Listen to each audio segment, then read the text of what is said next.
मशरिक news के तमाम viewers को मेरा आदाब। आज जिस शख्सियत से मैं मुलाकात कर रहा हूँ, संजीव जावा जी, जो नेशनल चेयरमैन है झाड़ू सेना के। संजीव जी, झाड़ू सेना की ज़रूरत कैसे क्यों पड़ी आपको? मैं सबसे पहले आपके मशहूर न्यूज़ का धन्यवाद करता हूं, जो झाड़ू सेना की आवाज़ उठाने के, बुलंद करने के आवाज़ आप आए। आपका स्वागत है जी।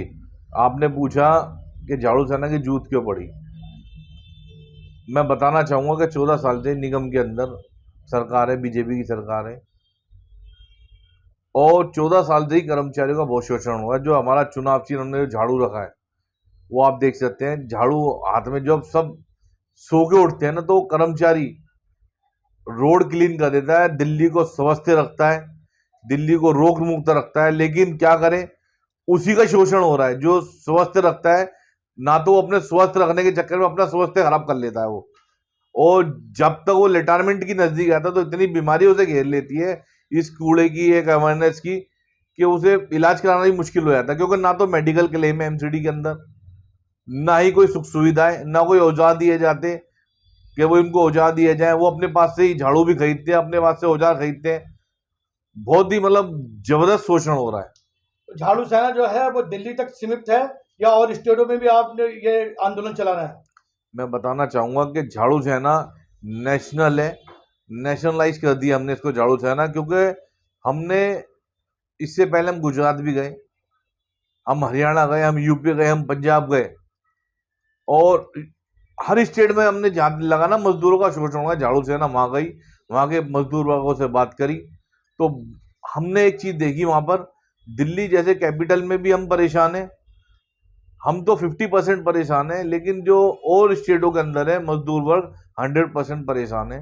ना तो उनको समय पे सैलरी दी जा रही, ना उनको पक्का किया जा रहा, और शोषण पे शोषण बढ़ा जा रहा है, चाहे वो सरकार वहां पे किसी की भी है। और रहा दिल्ली का, दिल्ली जैसे कैपिटल में भी आप देख सकते हैं, जब जब कर्मचारियों ने आंदोलन करा है, तब तब उनको बेचारों को सैलरी मिली है। क्यों बिना आंदोलन क्यों सैलरी नहीं दे पा रहे वो लोग? क्या वो इंतजार करती है दिल्ली सरकार या एमसीडी सरकार कि कर्मचारी आंदोलन करेगा तब देगा? हमें हर चीज का सामना करना पड़ता है, परमिशन भी लेनी पड़ती है, मतलब हर चीज का ध्यान रखना पड़ता है, मतलब अपने दायरे में रह के हम काम करते हैं। आपके कहने का मतलब ये है कि केंद्र सरकार और दिल्ली सरकार आपका मतलब आपके काम नहीं, कोई भी काम नहीं कर रहा आपका? मैं बताना चाहूंगा कि दिल्ली सरकार हमें कहती है एमसीडी हमारे अंडर नहीं है, निगम सरकार कहती है आप बीजेपी के अंडर नहीं हो, तो हम आखिर किसके अंडर है? हम इन दोनों पार्टियों के अंदर पिस के रह गए कर्मचारी। सिक्के के दो पहलू बन चुके हैं कि हेड आएगा टेल आएगा, ना तो हम हेड में ना टेल में। आप देख सकते हैं हमारा सिक्का खड़ा है। जैसे एक फिल्म भी आई थी, मैं बताना चाहूंगा, मूवी थी शोले फिल्म, उसके अंदर आप देख सकते सिक्का टेल ना हेड, दोनों नहीं होता, सिक्का खड़ा हो जाता है। यानी कि आज कर्मचारी इस तरह होकर खड़ा हुआ है, ना तो बीजेपी हमें मानती है अपना कि हम उनके कर्मचारी है, ना ही दिल्ली सरकार हमें अपना कर्मचारी मांगती। अच्छा, दलित समाज जो है वो आपके साथ है? बिल्कुल, मैं बताना चाहूंगा 100% दलित समाज ही इसके अंदर वर्किंग कर रहा। आप देख सकते हैं, आप अपर क्लास को कह के देखिए कि झाड़ू को लगा दे हमारे घर के बाहर, अगर वो लगा दे तो दोस्त मैं बताना चाहूंगा कि कोई नहीं लगाएगा। और सुबह उठते ही समझते अपना देखते हैं, हम पूरी दिल्ली को क्लीन करके बैठे थे, हजारों अरबों टन कूड़ा ये कौन उठा रहा है? ये कर्मचारी वर्ग उठा रहा है, दलित वर्ग उठा रहा है, और उसी का ही शोषण है। उसको समय पे सैलरी नहीं है, उसको वेतन नहीं है, उसके बोनस रोक दिए जाते हैं, उसके डीए रोक दिए जाते हैं। अभी आप देख सकते हैं केंद्र सरकार के डीए केंद्र में लग गया, दिल्ली सरकार में लग गया, लेकिन डीए नहीं लगा तो एमसीडी सरकार में नहीं लगा। क्योंकि ना तो हम दिल्ली की सरकार के, ना एमसीडी सरकार के, तो हमारे पे डीए लगाएगा कौन? मेरा अगला सवाल आपसे ये था, आप एक लंबे समय तक एक संघर्ष कर रहे हैं, मजदूरों के लिए आप खड़े हुए हैं, और आप एक बहुत ज़्यादा मतलब मैंने देखा स्ट्राइक भी करते हैं आप और धरना प्रदर्शन भी करते हैं, तो सरकार इतना करने के बाद भी सरकार नहीं सुनती आपकी? बताना चाहूंगा कि सरकार नहीं सुनेगी। क्यों नहीं सुनेगी? क्योंकि वो अपने स्वार्थ देख रही है सरकार, चाहे वो निगम सरकार हो, चाहे दिल्ली सरकार हो। आप देख सकते हैं दिल्ली सरकार ने आते ही सबसे पहले क्या करा, उन्होंने कर्मचारी का वेतन नहीं बढ़ाया। वेतन किसका बढ़ाया? विधायकों का। वेतन किसका बढ़ाया? निगम पार्षदों का। यही हाल निगम सरकार का है। अभी जाते जाते इन्होंने 50 लाख रुपए का अपना फंड पास करा लिया 6 महीने, जबकि डिसॉल्व होने वाली है ये एमसीडी। 6 महीने के अंदर उन्होंने अपना प्रॉफिट देखने के चक्कर में अपना 50-50 लाख रुपए फंड बढ़वा लिया, हाउस में पास करा लिया। वो बहुत जल्द उनके खातों में आ भी जाएगा। लेकिन कर्मचारी तनख्वाह लेने की नहीं बात करते तो कहते हैं हमारा फंड नहीं है। तो यार 50-50 लाख रुपए 272 निगम पार्षदों को किस लिए दिए जाने? आप कैलकुलेशन कर सकते हैं 272 को कि अरबों रुपया निगम पार्षद अपने घर में लेके बैठेगा अगले चुनाव की तैयारी करने के लिए, अगले चुनाव को कर्मचारियों के लिए शोषण करने के लिए वो तैयारी करेगा कि मैं जाऊं उनके दरवाजे खटखटाऊं कि भाइयों मैं आप कहूं 5 साल हो दो मुझे। अच्छा, जो कोरोना काल के अंदर जो सफाई कर्मचारी जो शहीद हुए थे, उनको सरकार ने कोई मदद करी उनकी? मैं बताना चाहूंगा 60 कर्मचारी हमारे, वो हर बिरादरी के हैं। कोई कोई दलित भी है तो अदर लोग भी हैं, ऐसा नहीं है कि सारे दलित हैं। 60 में से अदर लोग भी हैं जिनको एक को भी ना तो 1 करोड़ रुपए दिल्ली सरकार के द्वारा जो घोषणा उन्होंने करी थी, जो हमारे माननीय मुख्यमंत्री अरविंद केजरीवाल जी लोगों के घर जाके दे के आ रहे हैं अदर लोगों के। अभी इन्होंने घोषणा भी करी है कि जी 50,000 रुपए जो एक आम व्यक्ति कोरोना से शहीद हुआ उसको देंगे। सिर्फ बातें, अभी एक को भी नहीं मिला है।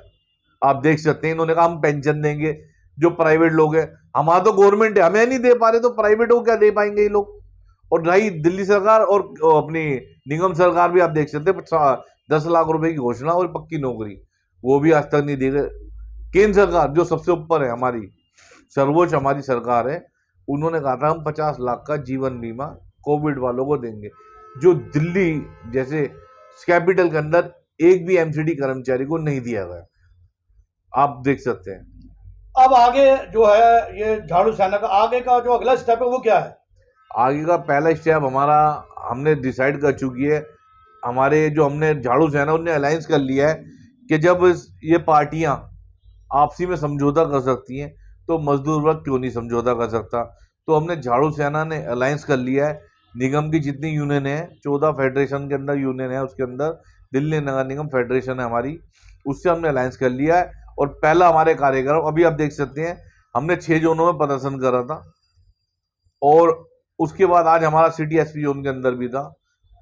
अब हमने डिसाइड करा जी, केवल हमारा लेटर भी पहले लग चुका है, ये 25 तारीख को महाबाइक रैली का आयोजन किया जा रहा है झाड़ू सेना और दिल्ली नगर निगम के द्वारा, जो राजघाट से चलकर, जो शांति के दूत थे हमारे महात्मा गांधी जी, जो राजघाट पर उनकी समाधि स्थल है, वहां से हम स्टार्ट करेंगे और सिविक सेंटर पे आके इसका समापन करेंगे।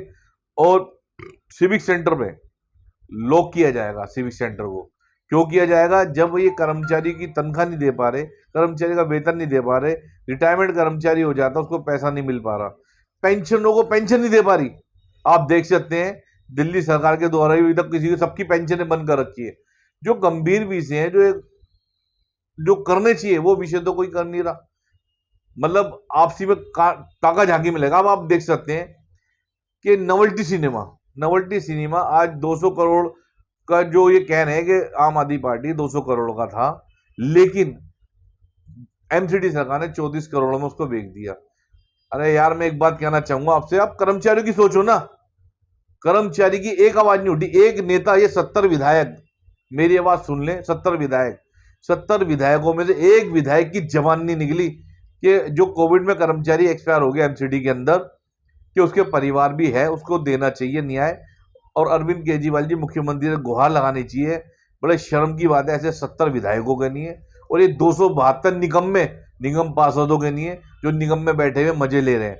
इनका कोई वो नहीं बनता था वजूद, अपना फंड लेने के लिए ये फंड भूख हड़ताल में बैठ जाते हैं। निगम सरकार के लिए फंड नहीं ले सकते, कर्मचारियों के नहीं ले सकते, तो बड़े निगम में है ये 272 और ये 70 विधायक, जो हमने अपना समझ के झाड़ू का चुनाव देख के हमने इनको चुना था और 272 को भी चुना, पोजीशन में भी आके बैठ गए, लेकिन कोई काम नहीं कर रहा। तो नाजरीन, मेरे साथ झाड़ू सेना के चेयरमैन संजीव जावा जी थे।